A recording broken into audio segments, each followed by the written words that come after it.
Hey folks, in this episode, we're gonna have a blast as we explore the wilderness of Wyoming on a multi-day backpacking trip I just recently got back from that I took some friends and family on. But we're also gonna look at the multi-day backpacking pack that I took with me.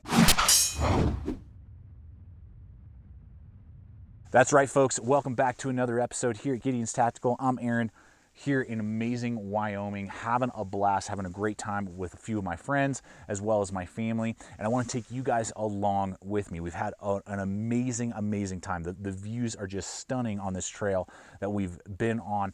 But I want to talk to you today particularly and kind of break down for you the new updated Kelty Coyote 65L backpack. This is the pack that I took with me on this adventure. I packed it all out with about 40 pounds of weight, so I got a really good feel for it. I know I'm trying to cut down on my weight for those type of overnight backpacking trips, but it's better than the last few that I've done. But I just want to take you along for the adventure, but also break down the pack and what I found that really works and some awesome aspects to it, maybe a few drawbacks so that you can make a wise choice the next time you're looking for a multi-day, larger leadered backpack.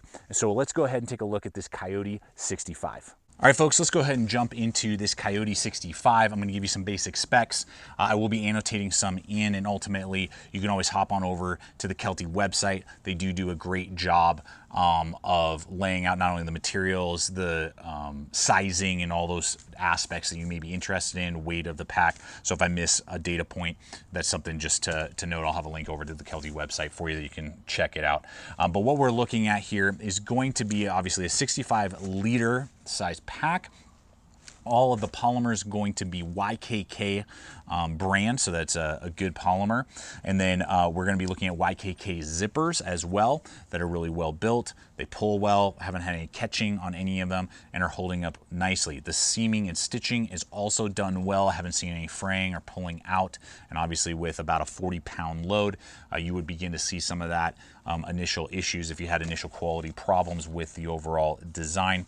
Now this does have a spring steel and polymer frame to help with that load bearing capability. And with the 65L, it is rated for an optimal weight bearing capability of 30 pounds to 55 pounds is what this is rated for. Now they do have larger versions that we'll talk a little bit more in detail down the line that you can carry bigger loads if need be, but that's very good to have that steel, spring steel frame in there. And it's a 420 denier poly fabric is what the durability level is. I found that it's somewhat rain resistant because we did have a passing shower, didn't have any sort of soaking on the trail and damaging of my gear or anything like that, and rather wear resistant and stain resistant as well. So I'm very happy with all of those aspects in the design of this pack. So guys, let's talk about the kind of back here as well as the yoke and just all of it. Now, this is called their Amp Flow system.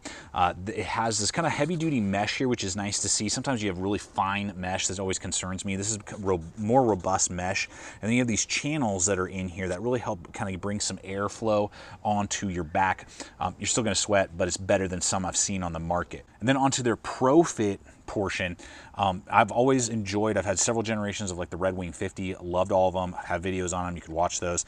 So me enjoying Kelty's is nothing new, but this is a very different design. And so I was like, I don't know, maybe it's gonna be great, maybe it's gonna be terrible. It's got a huge Velcro backer here in this Pro Fit. They have little markers here of stitching so you know kind of what size to go for. And you basically just break the Velcro and move the yoke up and down. Fit me fantastic, and I'm 6'2". So, and got a pretty big, torso. So definitely people up to 6'2", I would say 6'4" at least, should be able to fit this, and obviously much smaller. You can have a lot to drop right here that you see. This is about 3 inches almost right there. That is attached to the yoke. That worked very, very nicely. And then the yoke itself with the load lifters, the very comfortable, I would say decently thick, not extra thick and not extra light either, yoke system with kind of that nice contouring, fit really well. The sternum strap was able to ride lower than some kind of ride high and want to choke me out. I liked how low it was. It's not on a ladder system, it's on a track. I prefer ladder systems so that they don't slowly creep up over time. It wasn't a deal killer, but that's just something that I prefer. Is hopefully you guys can see this contouring that goes to the small of your back down here and then kind of wraps up and onto your shoulders. I've reviewed several backpacks, used several different very reputable companies over the years. I've not seen this before, and even the other people on the trip with me noticed, they're like, whoa, that's really contoured in kind of an interesting way. And that thing fit perfectly in the small of my back and just really rode so well. In fact, at the end of this entire trip, let me give you a little uncandid trail conversation on how I felt about how comfortable this whole carry system is. There's the car. We started at 9 o'clock. It is 12:09, and we went what, 7 miles? 7 miles? That's what you said. 7 miles according to All Trails. So, boom, crushing it. Everyone did awesome. This Kelty is so ergonomic, so comfortable. I mean, I could go another several hours without any stress on the shoulders or on my hips. No hot spots. It's great with about 40 pounds on me. Waist belt here. You do have Velcro back there. For some reason, you did want to remove it. Use it, you know, to more as a travel bag or something like that. Very thick, very comfortable, cause no rubbing or wearing on my hips, and really contours well, pulls in towards you with these very large, good nylon straps. So the load bearing on the waist belt portion was a huge thumbs up. One other aspect I like here is that on one side you have this mesh kind of elastic pocket. You can throw granola bars in, maybe some little garbage, stuff like that, that you want to keep on you, that you're not really worried about losing. And then you do have a pretty generous zipped pocket as well. I really like that it has at least one of those so that you can put items, maybe GPS, something like that in there, and you're not concerned about it falling out on the trail. So one of the things out of the gate that I kind of was surprised and not super pumped about that I had to modify myself is this daisy chain system. It comes with these daisy chain ladders right here, well stitched. I prefer more of a beaver tail basket, like some of the Mountain Smith Lariat 65 and Apex 60s from the last generation that some of the other people in my crew were carrying. I like that because you can stuff jackets and maybe even a tarp or, you know, part of a tent in there when there's like the actual basket in there. They've opted to not do that on this current generation. But what was odd to me is there was no shock cord at least run through this ladder system. This is something I did after, you know, market basically, after the fact to mod it. I had just some shock cord, just ran it through, and then I was able to do like my raincoat and my little seat that I took with me, pad, and stuff that in there, and it worked great. And what's odd is that the Red Wing 36 has that same concept, but it did come with shock cord. So it just kind of like, come on, throw some shock cord on there. So I would have liked to see that, modified it myself. Not a huge deal, not super expensive to do that, but wish it had come that way, and ultimately wish it did have that basket. But I was able to carry all of my equipment without too much of an issue. And once I modified it with the shock cord, it got the job done. Then we have one run of a YKK zipper right there, and you just have a big mean dump compartment, which I actually prefer because I have plenty of organizational pouches and things like that. And it's as big as this entire seam right here that you see. So it's a very large compartment versus trying to give you like an admin pouch, you know, with like holders for pens and pencils and things like that, that some of the like Red Wings in the past have done, that I've had, like my Red Wing 50. This allowed me to put my med kit as well as my mini survival kit and my rain poncho all inside this main dump compartment. It's easy to access from the exterior. You know, somebody else hiking with you can do it, and that was a good thing. So that's the back portion of the pack here. So here we are at the top loading compartment. Now this is something I'm seeing more companies do, and I'll be honest, I don't really like it. Instead of having like a full zip around to like lift the lid either on the front or the back, it's on the side. So there's only one access point. It's on one side, on the left side of the bag. Has those nice, you know, zippers, gonna run really nicely. You got your little bit of cord right there, but it doesn't really open very large. I was kind of fighting with it. I had to get one or two things out of it when it was on me. I asked my dad to get into it. He was kind of fighting with it, and he was like, man, this is kind of small. I said, I know, it's kind of weird. It's very large once you get in there, and you can get a lot of equipment, a lot of gear, but you have to almost overcome this little mouthpiece here. One other aspect that is nice is inside that you do get a secondary kind of mesh compartment with a secondary zipper and that will zip up. That's big enough for like your phone, your wallet, and even your keys, because that's where your key keeper is. So I do like that. It kind of separates maybe a few items from the rest of the compartment instead of it just being a big dump pocket up there. I do really like that a lot. That is a cool feature. So continuing on into this main compartment area, you just open up that thing will swing down like so. You can unfeed that and completely disconnect it. We were talking about my dad has an REI brand, and he actually had to cut them. They wouldn't let him completely unfeed. So you could totally use this as like a little ascent, you know, bag or something like that, or just take it off if you wanted to strip down for a certain lightweight, you know, excursion you were doing. You could totally do that. Then you have your compression strap right here that's very large, and I did carry my 3-person tent right here in this area, and so that rode right here at the top, and then I put the lid over it, and the lid definitely has enough travel that I can easily get, you know, 3-man tent obviously.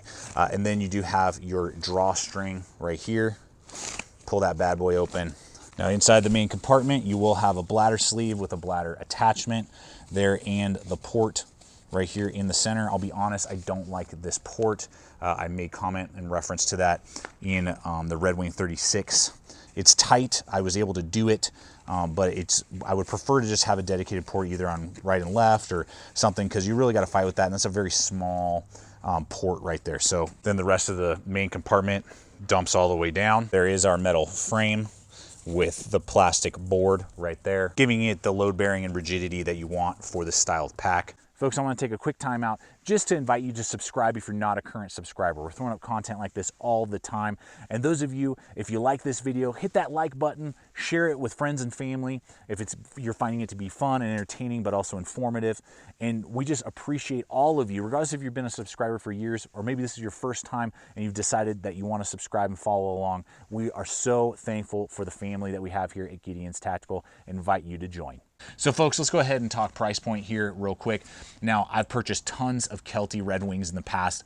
Love them. I saw this Coyote 65. I knew I was going on this multi-day, so I reached out to Kelty. I said, hey, I'd love to take this on a trek and see what it has to offer. They're willing to send it over to me to test out and review for you guys so that I could give you my feedback, my data on what I like, what I don't, pros and cons of the design, so you can choose whether or not this is the right pack for your next multi-day backpacking adventure.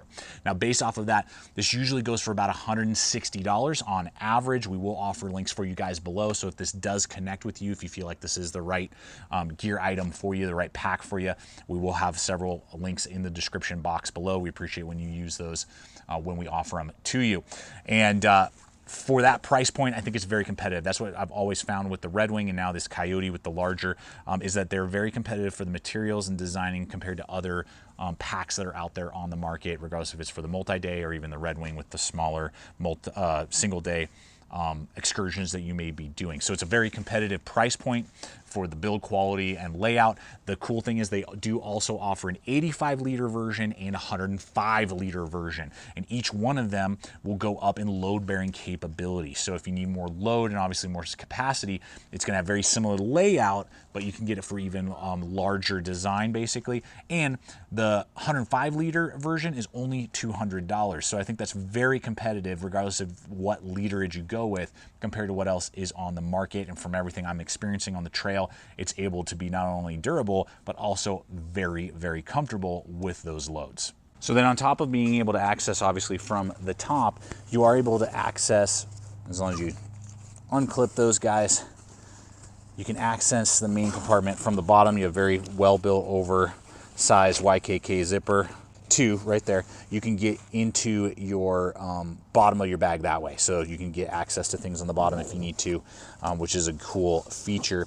And then the other aspect that I really do like is the fact that we have detachable compression straps on the bottom to either cinch down the bag if I need to, or to lash other equipment, maybe your sleeping pad. In our case, we did a rain tarp, and they're very generous, these straps, very large, that you can really strap a lot. You could easily get a tent on the bottom of your pack if you needed to, and use space either on the top or elsewhere, and your tent wasn't fitting. Obviously you can strap it right down there. Big plus. Okay guys, and then this is one of my favorite aspects to most larger Kelty packs, both in the Red Wing series and in this Coyote series, is the big pockets that they have for organization below the mesh pockets and the pass-through capability. So I have a very large, about 3-foot axe here that passes through behind the pocket.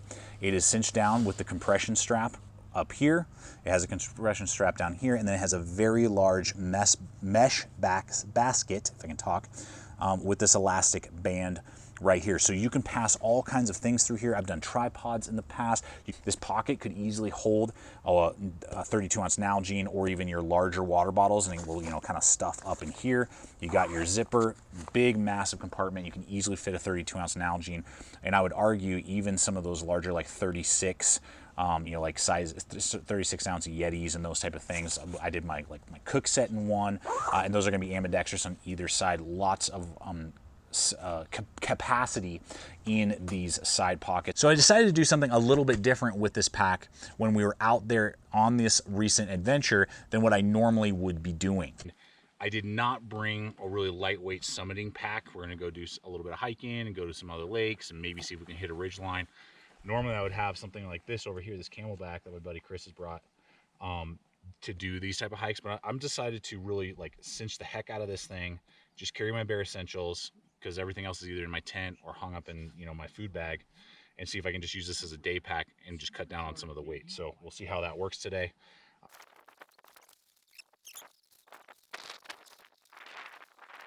All right, there we go.